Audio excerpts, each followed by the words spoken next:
You think you laugh because something is funny. You don't. Comedians spend their whole lives chasing the exact thing you give away for free 100 times a day to people who never said anything clever at all. Something inside you is laughing for a reason far older than jokes, older than punchlines, older than words themselves.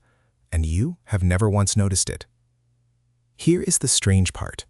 If you could follow yourself around for a single day and mark every laugh, most of them would land in the wrong places. Not after the funny thing, after nothing much at all. Watch closely and a hidden pattern starts to surface. In the 1990s, a neuroscientist named Robert Provine tried to do exactly that. He sent his students out into shopping malls and sidewalks and food courts with one job: listen, wait for a laugh, then write down the sentence that came right before it. They gathered more than 1,000 of them. He expected jokes. He expected witty lines and clever setups. That is not what he found. Only a small fraction of those laughs followed anything you could call humor. Most of them followed sentences so ordinary they are almost embarrassing to read. I know. Are you sure? It was nice meeting you. I'll see you later. That last one is not a joke. Nobody thought it was a joke, and yet the room laughed. So the question you have been asking your whole life is the wrong question. You keep asking what makes a thing funny, but the thing making you laugh was never the thing being said. Provine noticed something even stranger in the numbers. The person doing the talking laughed more than the person listening. Read that again. The speaker, the one who supposedly told the funny thing, was the one laughing hardest. That makes no sense if laughter is a review of the joke. It makes perfect sense if laughter is doing something else entirely. Something you send, not something you feel. And look at where the laughs land inside a sentence. They almost never cut a sentence in half. You do not say, "So I picked up the ha-ha phone." The laugh waits politely for the end of the thought, then slips into the gap, like a comma made of breath. Provine called it the punctuation effect. Whatever laughter is, it is stitched into the machinery of talking itself, threaded between your words as neatly as if some quiet part of your brain were doing the sewing. Try to laugh right now, on command, and mean it. You can't. Not really. The genuine thing will not come when you call it. It arrives on its own schedule, triggered by something other than your will, which is the first sign that you are not the one in charge of it. And there is one more clue hiding in the ordinary world around you. You laugh far more when other people are near. Alone, you go quiet. The same show, the same silly video, watched by yourself in a dark room, barely moves you.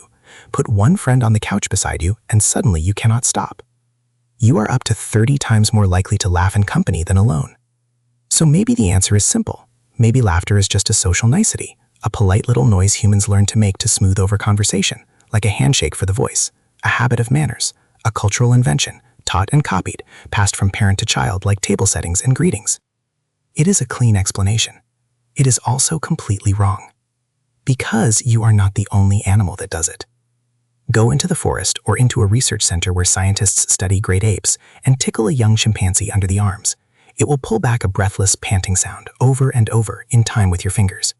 Do it to a gorilla, an orangutan, a bonobo, and you get the same rough, huffing rhythm. A comparative psychologist named Marina de Villa-Ross recorded these sounds across the whole ape family and mapped them against the branches of our evolutionary tree. The laughter lined up with the branches. The closer an ape is to you, the closer its laugh sounds to yours, which means laughter is not something humans invented. It is something we inherited. De Villa-Ross traced its roots back somewhere between 10 and 16 million years to a common ancestor none of us will ever see. That creature was laughing long before it could speak, long before there was a single joke on Earth to laugh at. And it goes deeper still, down past the apes. A neuroscientist named Jaak Panksepp spent years studying play in animals, and he discovered that rats, of all things, make a high chirping sound when you tickle them. Too high for your ears to catch. You need a special microphone to hear it. But it is there, a tiny giggle, and the rats chase the hand that tickles them, begging for more. They laugh, not at anything, at being played with. So the sound was never built for comedy. And here is a small test you can run on your own body right now. Try to tickle yourself. You can't. Your fingers can dig into the exact spot that makes you shriek when someone else does it, and nothing happens. Nothing at all. Your brain quietly cancels the sensation because it already knows where your own hand is going. Tickling only works when the other person is genuinely other, genuinely a little unpredictable, genuinely there. The laugh needs a second person to exist. That is not a quirk. That is the whole clue written into your skin. There is one more place this hides in plain sight. Somewhere in the history of television, a producer discovered that if you played the recorded sound of an audience laughing, the people at home would laugh too, even at jokes that were not funny, even when they knew for a fact the laughter was canned and the room was empty. It should not work. You know it is fake, and still your body leans toward the sound, because for millions of years the sound of others laughing meant one thing, and your nervous system never got the memo that it could be faked. Now stand back and look at what all these clues were pointing to. Where does that panting, breathless laugh actually come from? Watch two young animals wrestle. Watch two children chase and pin and tumble over each other on the grass. Listen to the sound they make while they do it. It is the sound of hard breathing turned into a signal. That signal means one thing: this is not a real fight. When one animal grabs another, teeth and claws close, bodies locked together, there needs to be a way to say, I am not actually attacking you. This is play. We are safe. The panting laugh is that message. It is the flag you wave in the middle of a mock battle so nobody mistakes it for a real one. It says keep going. It says I trust you. It says we are on the same side. That is what your laugh still is. This is where the whole mystery finally turns over and shows its underside. A researcher named Robin Dunbar has spent decades asking how humans hold their groups together. Monkeys and apes do it by grooming, sitting for hours picking through each other's fur, one-on-one. That physical contact releases endorphins in the brain, the body's own soothing chemistry, and it builds the bond. But grooming has a hard limit. You can only groom one friend at a time. Humans live in groups far too large for that. So Dunbar's answer is that laughter became grooming at a distance. When you laugh together, your brain releases the same endorphins that a monkey gets from a tower of fur combing, and your tolerance for pain measurably rises in that moment. Except you can laugh with 5 people at once, or 10, a whole table of them, all bonded in a few seconds, without a single finger laid on anyone. Sophie Scott, a neuroscientist in London, has shown that your brain treats real helpless laughter differently from the polite kind you fake. The genuine burst runs on older, deeper circuitry, the ancient equipment, harder to fake and harder to stop. It is contagious for a reason. When you hear it, your own body starts to prepare to join in, because for millions of years, catching someone's laugh meant catching their safety, their belonging, their we are all right here. So here's the payoff you have been waiting for.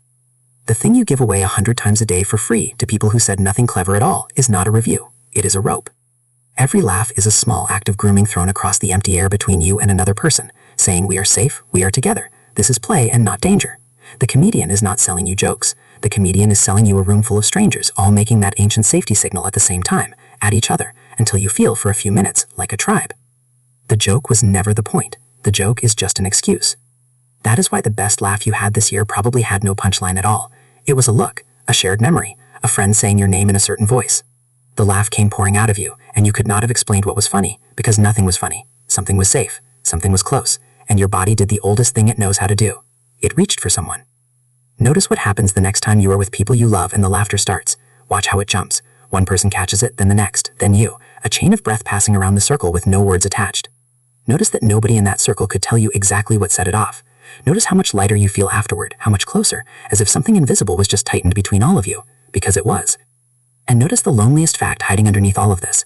If laughter is a rope thrown between two people, then a person who laughs alone in an empty room, night after night, is throwing that rope and catching nothing. Your body is still doing the ancient thing. It is still reaching. The reaching is just landing on no one. So think back to the last time you truly laughed, the kind you could not stop, the kind that bent you over and stole your breath. Try to remember who was there. Try to remember what was actually said. Was anyone really being funny? Or were you just for one bright and helpless moment? Together.